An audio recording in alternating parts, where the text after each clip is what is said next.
Okey, sekarang kita tengok 7.3. Okey, dalam buku teks awak, muka surat 148 dan 149. Okey, dekat sini ada nota ringkas. Dan kalau tak faham, awak boleh tanyalah cikgu.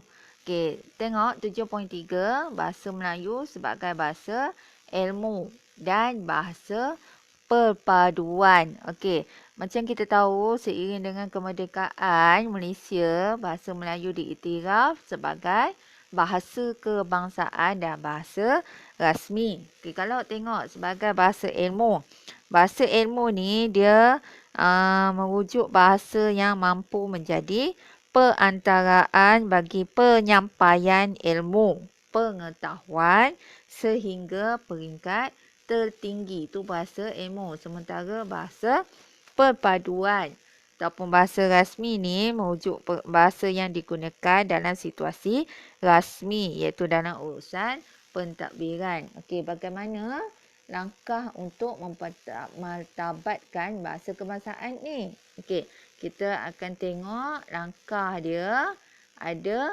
5. Okey. Yang pertama, akta ataupun melalui akta bahasa kebangsaan. Okey, kita tengok secara ringkas apa dalam akta bahasa kebangsaan ni terkandung apa. Okey, dia diperkenalkan pada tahun 1967 dan dikenali juga sebagai Akta 32.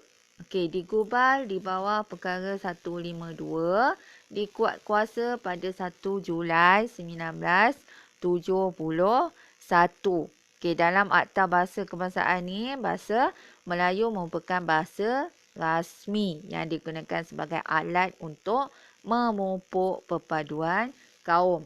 Okey, yang kedua langkah dia, bahasa rasmi pentadbiran. Okey, bahasa rasmi sebagai alat komunikasi rasmi digunakan sepenuhnya dalam urusan mahkamah pada tahun 1990. Ini kita start ya. Urusan mahkamah start guna bahasa rasmi pada tahun 1990. Okey, yang ketiga, langkah yang ketiga adalah memperkasakan bahasa Melayu dalam sistem pendidikan. Okey, memperkasakan bahasa Melayu dalam sistem pendidikan ni adalah melalui pembukaan sekolah menengah kebangsaan, iaitu SMK. Contohnya, Sekolah Alam Setia, Sekolah Sri Puteri yang menggunakan bahasa Melayu sebagai bahasa pengantar. Dan seterusnya, bila ada sekolah, kenalah ada cikgu. Bilangan cikgu terlatih bahasa Melayu perlu ditambah. Seterusnya adalah penubuhan Universiti Kebangsaan Malaysia UKM sebagai pusat keilmuan bahasa Melayu khas. UKM ni dibina khas untuk pusat keilmuan bahasa Melayu yang ditubuhkan pada 18 Mei 1970. Okey. Dengan ini, penubuhan Institut Bahasa Kesusasteraan dan Kebudayaan Melayu IBK KM pada 1 Disember 1972 ni di bawah fakulti, di bawah UKM.